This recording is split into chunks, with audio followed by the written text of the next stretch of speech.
Hey everybody, Paul Vaillancourt here, back with day 4 of the 30 Pitches in 30 Days project. This is day 4, and this is a project called Flirting with Death. It is a supernatural, romantic comedy / maybe a little bit of horror elements. I really think of this idea as like the teen rom-com version of Final Destination. That's sort of the high concept on it. And it goes like this. There is a young guy named Daniel, and he is a death. That means that he's a harvester of souls for the boss Death, you know? And we start by seeing Daniel doing his work. There's a guy who is, one of the rules of this world is that if you cheat Death 3 times, then Death backs up and leaves you alone. And you get to live a long, long life until you call for Death, or until, you know, some future event where Death gets to come for you again. But if you cheat Death 3 times, this is the important part. If you cheat Death 3 times, then you get away. And and Daniel is one of the best harvesters. He's young, he's strong, he's quick, he's smart, and he is like sort of the closer. And there is a guy who's cheated Death 2 times, and Daniel's come to harvest him, and this guy is on the run. And so it starts off with a big action sort of parkour running through the city as this guy tries to escape, and Daniel follows him, and eventually Daniel catches him, harvests him, and all his other Death friends are super psyched and super impressed. Daniel's clearly one of the best of the best.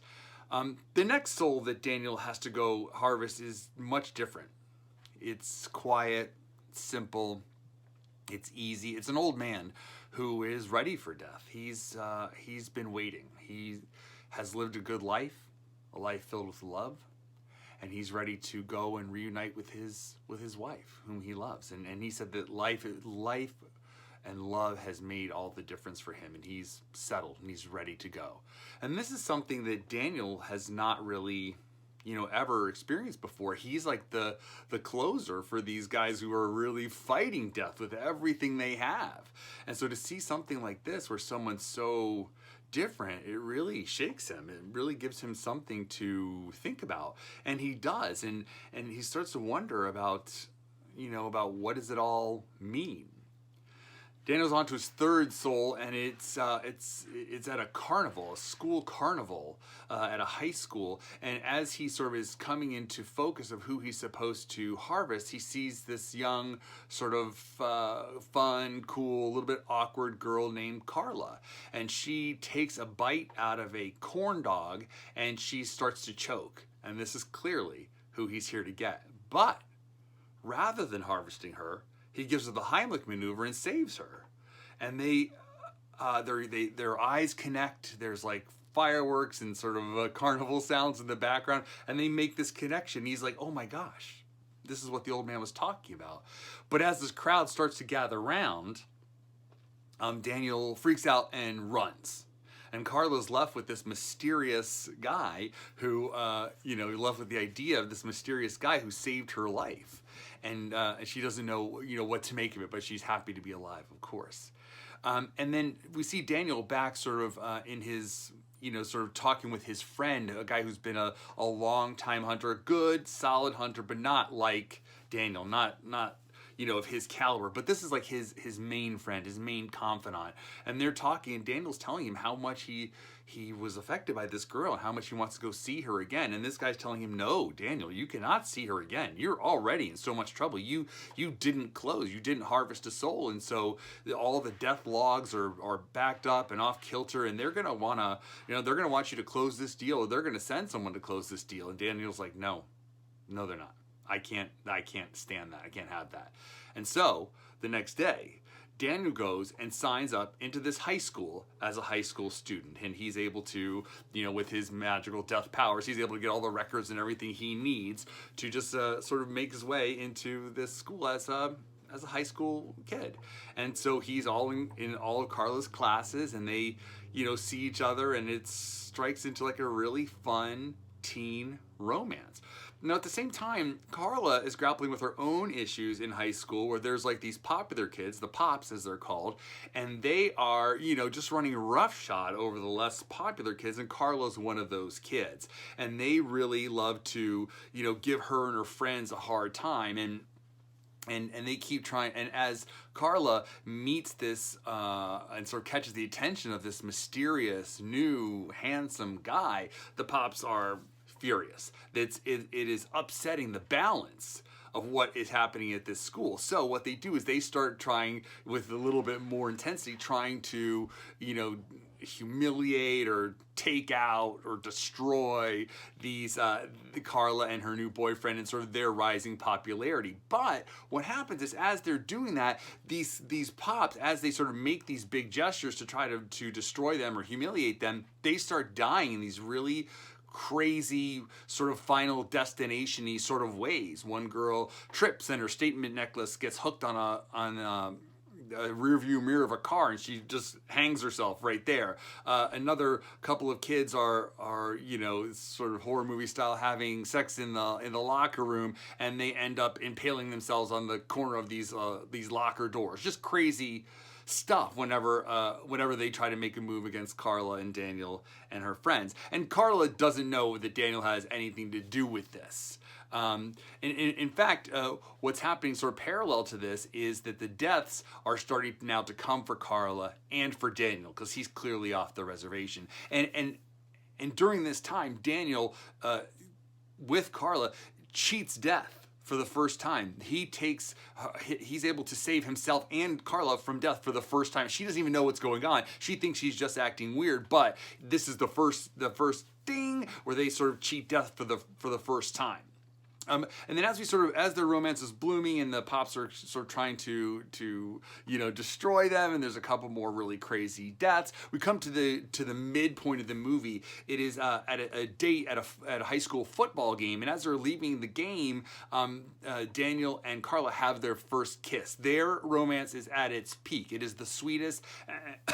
It's the sweetest and the best that it's been, and they have their first kiss. But at the same time, in the parking lot, a couple of the Pops see this, and they know that this is this is even worse. Now this love story is really sort of capturing the imagination of the other high school students, and they simply can't have it. So they make another big sort of a play for Daniel and Carla, and again, a couple more of the Pops die in crazy ways. And but what's happening is now the other deaths have come for Daniel and Carla, and he can't hide it from her anymore. She realizes, oh my gosh, you're involved somehow with these kids dying. And oh my God, these creatures, these deaths are after us somehow because of you. And he is, and she's like, I don't want any part of this. And she pulls away from him. And he tries to,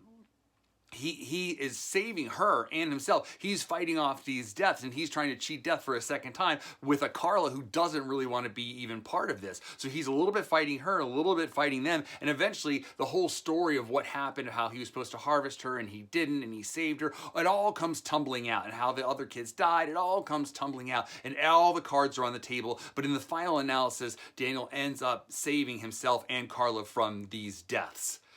But she's done. She walks away. I don't want to talk to you anymore. I'm done. And she leaves.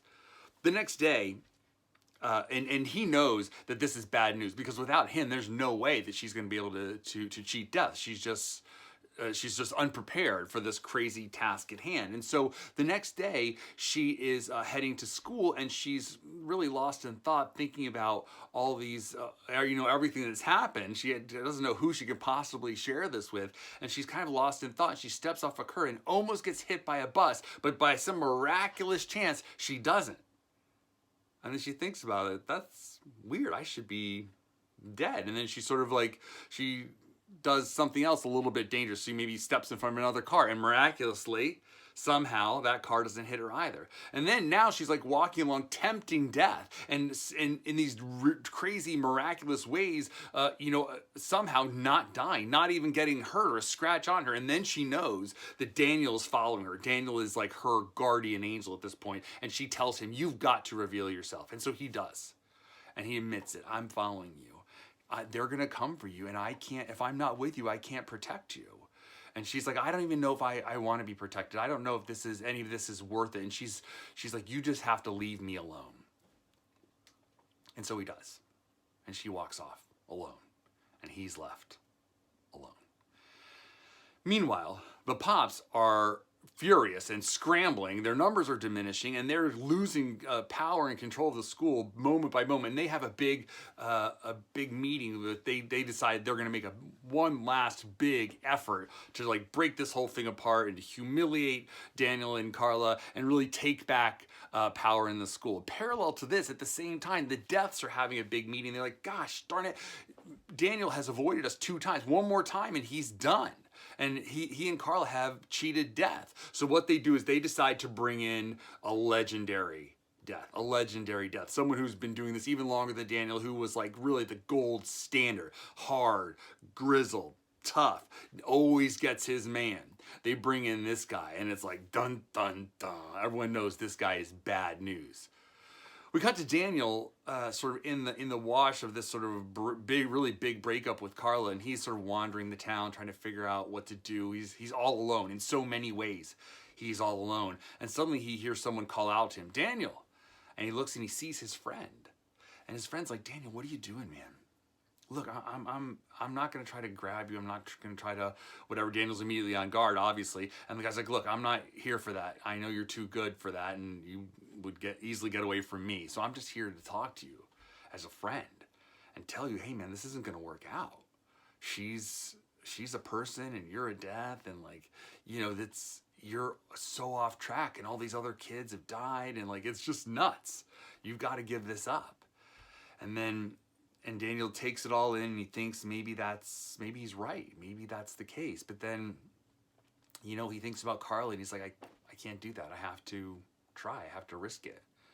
And as soon as he says that, his friend shakes his head, disappointed, and he's hoping he could talk some sense into him, but that doesn't seem to be the case. And then from around the corner, this legendary Death appears, and Daniel's like, oh my God, no, he knows what bad news this is. And this Death makes a sort of doesn't go for him, but sort of comes towards him, and Daniel like runs. He knows, oh shit, it's really hit the fan now. And so he runs to find Carla. She has been talked into by her friends to go to the winter formal dance. And that's where Daniel ends up encountering her, is at this winter formal dance. And it's very much a sort of a regular teen rom-com scenario where she's the dance, sort of lost amongst this crowd of people. And then he enters and he sees her, and he comes to her through all these people, and she sees him, and they sort of are moving towards each other like two magnets pulling together. But rather than them coming together, him saying, I love you, he says, we gotta go.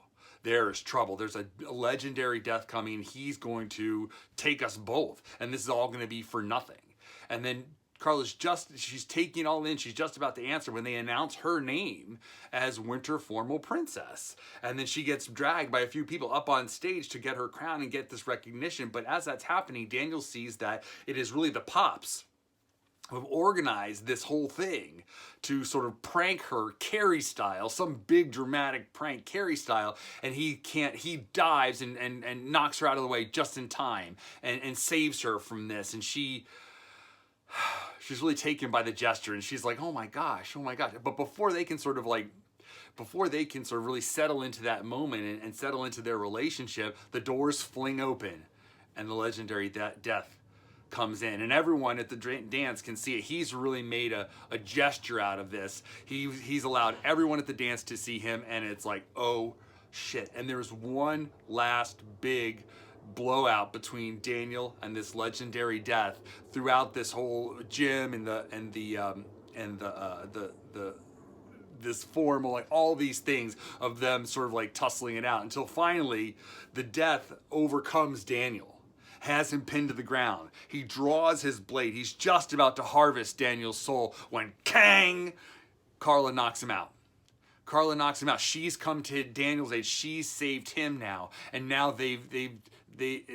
Daniel's free. He springs to his feet. He grabs Carla. Thank you so much. She's like, I love you. I want to be with you. And they kiss, and they're having this sort of like magical reunion. But Death isn't done. The legendary Death rises up, and he's coming towards them, blade in hand. He leaps at them, and then suddenly, ding, he's frozen in midair as the head Death shows up. He slides into the room. Everyone's sort of like watching. What is going on? What is this? And he announces, Daniel and Carla have cheated death 3 times. They're free to go and live a long, happy life together. Meanwhile, the head pop girl, who's just sort of been like the engineer of all of this, is furious. And she's like, that's not fair, that's not okay. She just says she wants to see a manager in the cosmic sense, and she just cannot get over it. And Death looks at her with like a really puzzled look, and then he says, look, you can tell me all about it when I see you next week. And then he disappears. And then we cut to the final end of the movie with Daniel and Carla sitting on a beach, and just holding hands, enjoying each other's company as the sun sets in the distance. And as the sun sets, the sun itself looks like a smiling skull as it dips below the horizon line, and the screen fades to black. That is Flirting with Death, Day 4. We'll see you tomorrow for Day 5.